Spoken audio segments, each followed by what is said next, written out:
بسم اللہ الرحمن الرحیم۔ سورت نمبر 4 سورۃ النساء۔ سورۃ النساء کب نازل ہوئی اور یہ کس کے بارے میں اس کے اندر ذکر ہوا ہے، کن کن واقعات اس کے اندر شامل ہیں اور اس کا تعارف کیا ہے، اس ویڈیو میں آپ کو ہم اس کے بارے میں کچھ معلومات دیں گے۔ یہ صورت آن حضرت صلی اللہ علیہ وسلم کے مدینہ منورہ ہجرت فرمانے کے بعد ابتدائی سالوں میں نازل ہوئی اور اس کا اکثر حصہ جنگ بدر کے بعد نازل ہوا تھا۔ یہ وہ وقت تھا جب مدینہ منورہ کی نوزائیدہ مسلمان ریاستیں مختلف مسائل سے دوچار تھی،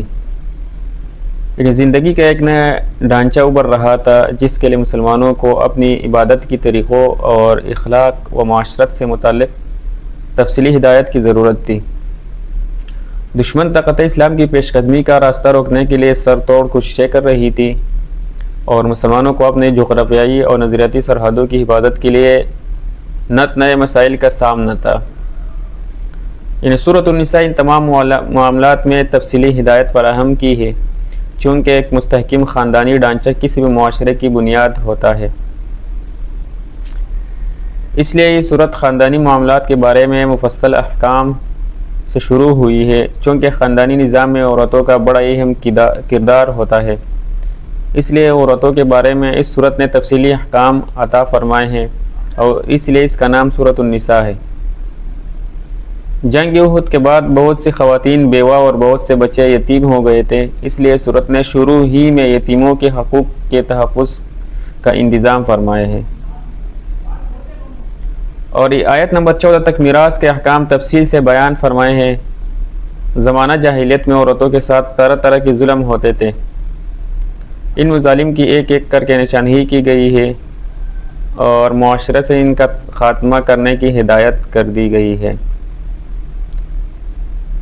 اس صورت کے اندر نکاح اور طلاق کے مفصل احکام بیان کیے گئے ہیں اور میاں بیوی کے حقوق متعین فرمائے گئے ہیں۔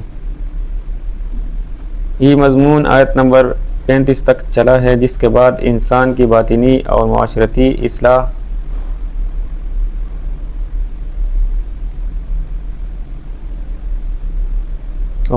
اصلاح کی طرف توجہ دلائی گئی ہے۔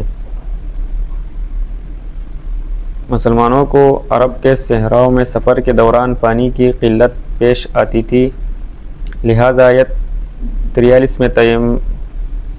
تیمم کا طریقہ اور آیت 101 میں سفر میں نماز قصر کرنے کی سہولت عطا فرمائی گئی ہے۔ نیز جہاد کے دوران نماز خوف کا طریقہ آیت نمبر 102 سے 103 میں بتایا گیا ہے، اور مدینہ منورہ میں بسنے والے یہودیوں نے آن حضرت صلی اللہ علیہ وسلم سے معاہدہ کرنے کے باوجود مسلمانوں کے خلاف سازشوں کا ایک لامتناہی سلسلہ شروع کر رکھا تھا۔ اس صورت کے آیت نمبر 44 تا 57 اور 153 تا 175 میں ان کی بدعمالیوں کے واضح فرمایا گیا ہے اور انہیں براہ راست آنے کی ترغیب دی گئی ہے۔ اس صورت کے آیت 171 تا 175 میں ان کے ساتھ عیسائیوں کو بھی خطاب میں شامل کر لیا گیا ہے اور انہیں تثلیث کے عقیدے کے بجائے خالص توحید اختیار کرنے کی دعوت دی گئی ہے۔ اور اس کے علاوہ آیت نمبر 58-59 میں سیاست اور حکمرانی سے متعلق ہدایات آئی ہے۔ منافقین کی بدعمالی آیت نمبر 60 تا 70 اور پھر آیات 173 تا 137 تا 152 میں واضح کی گئی ہے۔ اس صورت کی آیت نمبر 71 تا 96 نے جہاد کے احکام بیان کر کے منافقین کے ریشہ دوانیوں کا پردہ چاک کیا ہے،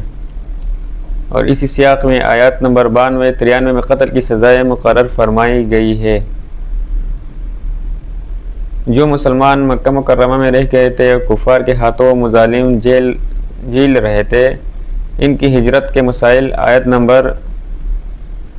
97 تا 100 میں زیر بحث آئے ہیں، اور اسی دوران بہت سے تنازعات آن حضرت صلی اللہ علیہ وسلم کے سامنے فیصلے کے لیے لائے گئے۔ اس صورت کی آیت نمبر 105 تا 115 میں ان کے فیصلے کا طریقہ کار آپ کو بتایا گیا ہے، اور مسلمانوں کو آپ کا فیصلہ دل و جان سے قبول کرنے کی تاکید کی گئی ہے۔ آیت نمبر 116 تا 126 میں توحید کی اہمیت واضح کی گئی ہے اور خاندانی نظام اور میراث کے بارے میں صحابہ کرام نے آن حضرت صلی اللہ علیہ وسلم سے متعدد سوالات پوچھے تھے۔ تو آیت نمبر 127 تا 129 اور پھر 176 میں ان سوالات کا جواب دیا گیا ہے۔ خلاصہ یہ کہ پوری صورت احکام اور تعلیمات سے بری ہوئی ہے، اور شروع میں جو تقوی کا حکم دیا گیا تھا، کہا جا سکتا ہے کہ پوری صورت اسی کی تفصیل بیان کرتی ہے۔